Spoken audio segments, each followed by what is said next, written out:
Hello শিবুদা। কি হলো? আপনি এত চিন্তায় আছেন কেন? আরে কি বলবো, আর ভালো লাগছে না।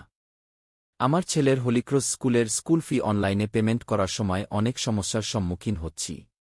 আপনি কি জানেন আমাদের পেমেন্ট করার সময় ৩টি বিষয়ের দিকে নজর রাখতে হবে। যেমন, কোন মাসের পেমেন্ট করার পরে কনফার্মেশন এর জন্য কিছু সময় অপেক্ষা করবেন। তারপরে ট্রানজ্যাকশন হিস্ট্রিতে গিয়ে পেমেন্ট স্ট্যাটাস চেক করে নেবেন।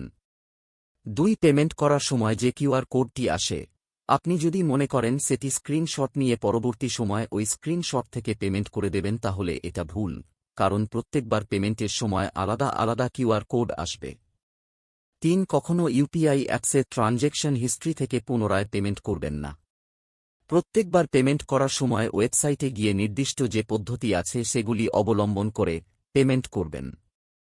এই ইউটিউব চ্যানেলটিতে কিভাবে পেমেন্ট করতে হবে এবং কি কি ভুল আমরা পেমেন্ট করার সময় করব না, সব কিছুর বিষয়ে ভিডিও আছে। ধন্যবাদ দাদা আমাকে এই বিষয়গুলো বুঝিয়ে দেওয়ার জন্য।